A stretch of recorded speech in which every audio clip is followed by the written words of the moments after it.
we think about the original PlayStation, our brains usually go straight to the jagged polygons of Metal Gear Solid or the blocky charm of Final Fantasy VII. But while everyone at the time was obsessing over the new 3D frontier, the masters of 2D were quietly perfecting their craft on hardware that could handle their wild ambitions. I've been looking through my retro library, as I usually enjoy doing, and it's shocking how well these games have aged compared to their 3D counterparts. Now, if you appreciate hand-drawn animation and down to the pixel details, here are the 15 most gorgeous 2D PS1 games that look shockingly good today.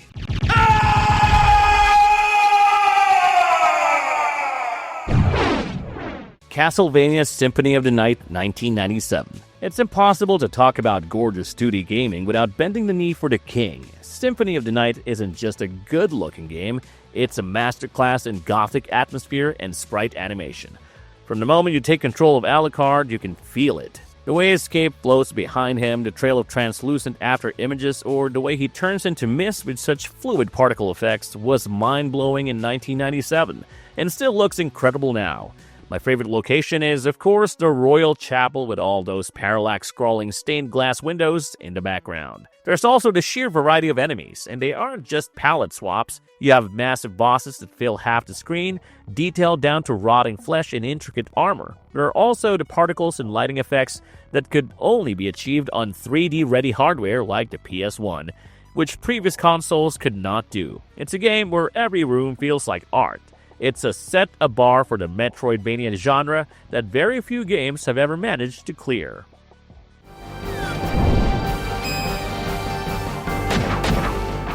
Legend of Mana, 1999. If Symphony of the Night is a gothic masterpiece, Legend of Mana is a living storybook. Square Enix was on a tear in the 90s, and this game is arguably their artistic peak when it comes to 2D backgrounds. The world of Fadil isn't built with tiles, it's composed of lush, hand-painted artwork. Every screen is a vibrant explosion of watercolors with soft edges and a dreamlike quality that makes you feel like you're in a fantasy illustration. I'm always blown away by the character designs in this game. The sprites are expressive and colorful, popping beautifully against those painted backdrops. Even among other gems of this style, the high-definition art of this game makes it stand out. The enemy designs are equally creative, ranging from adorable rabbits to large, intricately drawn dragons that are animated with a surprising amount of weight. The land-make system, where you physically place artifacts on a map to create dungeons and towns, allows you to essentially build your own world map, and watching the artifacts transform into locals is very satisfying. It's a game that prioritizes vibes and aesthetics above almost everything else, and it works perfectly.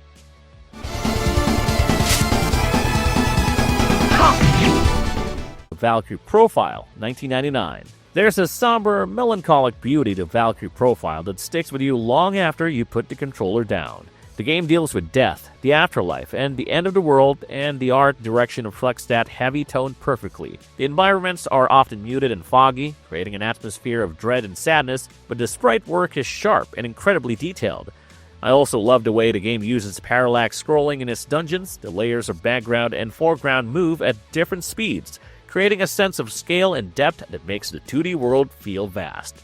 The combat animations are where the game really shows off. When Lenneth unleashes her Nibelung Valisty special attack, the screen lights up with particle effects and dynamic camera angles that makes the 2D sprites feel like they're in a cinematic cutscene. The character portraits during the dialogue are also stunning, capturing the tragic nature of the Einherjar you're recruiting. It's a game that understands that gorgeous doesn't always mean bright and happy. It finds beauty in the gloom, making it one of the most visually distinct RPGs of the system.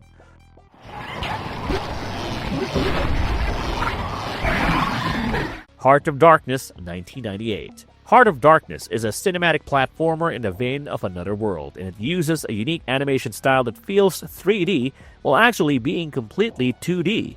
The game features pre-rendered backgrounds that were made and rendered in a high-tech 3D engine, converted to 2D sprites, then played on the PS1. This gave the game a high-tech look, harkening back to games such as Space Ace, which had done something similar back in its time, but the real star is the animation of the protagonist Andy and the shadow hunters that haunt him. The movement has this rotoscoped quality to it, giving Andy a sense of weight, momentum, squash, and stretch that makes every jump seem desperate. When the shadow creatures swarm, they move with a fluid, liquid hostility that's actually quite unsettling. The deaths in the game are cartoonishly brutal. You get crushed, eaten, and disintegrated in creepy detail.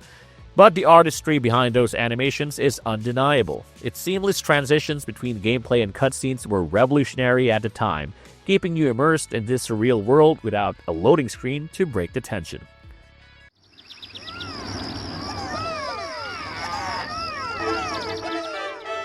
The Adventures of Lomax, 1996. I feel like nobody talks about The Adventures of Lomax, and that's a crime because it's easily one of the prettiest platformers on the console. Developed by Psygnosis, the team behind Lemmings, this game takes the Lemmings universe and turns it into a high-speed platformer. The first thing that hits you is the color palette. It's vibrant, saturated, and bursting with life. The levels are designed with a sort of planet curvature effect that makes the world feel round and expansive as you run through it. The sprite work for Lomax himself is adorable, with smooth animations for his jumps, helmet spins, and attacks. But the backgrounds are the real centerpiece. From spooky forests to pirate ships, every level is packed with intricate pixel art detail. Little bugs flying around, leaves rustling, water shimmering, so on. It's a joy just to look at, even if the difficulty spikes are seriously frustrating.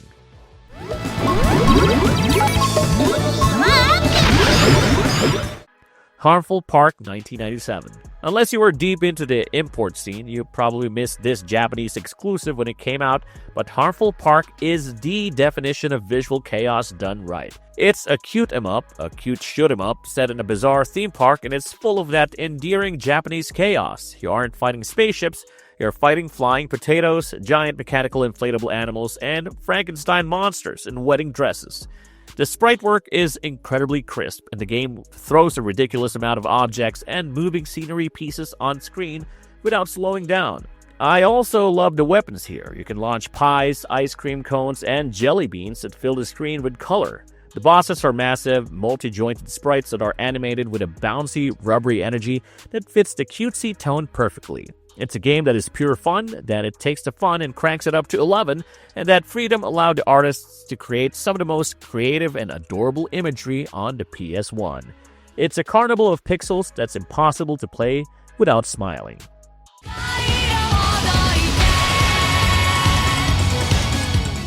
Mega Man 8, 1996. People love to hate on Mega Man 8 for its jump, slide sections and the hilariously bad voice acting, but visually, it's the best the classic series has ever looked. This was the Blue Bomber's big jump to 32-bit, and Capcom took advantage of every bit. The sprites are larger and more detailed than ever before, with an animation fluidity that makes the SNES games look like a slideshow in comparison. I am obsessed with the little details in the animations, the way Mega Man leans into his run, the recoil of the Mega Buster, and the unique idle animations for every enemy. The stages are lush and colorful, blending 2D sprites with a subtle 3D background elements to create depth. The bosses like Tengu Man and Clown Man are bursting with personality expressed through their movements and attacks. It essentially looks like a playable Saturday morning cartoon. If you can learn to laugh at the bad voice-acted cutscenes, you're left with a pixel art masterpiece that captures the hopeful, robotic future aesthetic perfectly.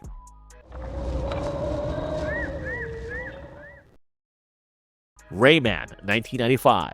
Before the Rabbids took over, Rayman was the undisputed king of 2D platforming visuals. Ubisoft made a genius decision by giving Rayman no limbs. It allowed the animators to squash and stretch his hands and feet independently, creating an animation style that was unbelievably expressive and smooth. Every movement, from his wind-up punch to his helicopter hair, looked like high-end cell animation. The world of Rayman is a psychedelic dreamscape. The Bandland levels, made of giant drums and flutes, or the picture city made of pencils and erasers, are rendered with a painterly attention to detail that's staggering. The colors are so rich that they look nearly edible. I remember being absolutely blown away by the art style and fluid animations of this game as a kid. There truly wasn't any other game quite like Rayman. Maybe Earthworm Jim, but that was more of a Saturday morning cartoon than the high fantasy of Rayman. Silhouette Mirage, 1998. Treasure is a developer legendary for pushing hardware to its breaking point, and Silhouette Mirage is one of their most unique visual experiments. The game is built around a duality mechanic, red and blue, or Silhouette and Mirage, and the visual design reflects this binary world constantly. The character sprites are typical Treasure, big, multi-segmented, and animated with a frantic energy that's a rush. What makes this game pop is the special effects. Treasure was a master of scaling and rotation, and they used it here to create massive explosions. Screen-filling lasers and bosses that twist and morph in real time. The backgrounds are a mix of 2D art and 3D polygons that blend surprisingly well, creating a world that feels disjointed and alien. It's weird, it's frantic, and it has that distinct Treasure style that prioritizes spectacle over everything else. It's a game that demands your attention, assaulting your eyes with flashing lights and bold colors.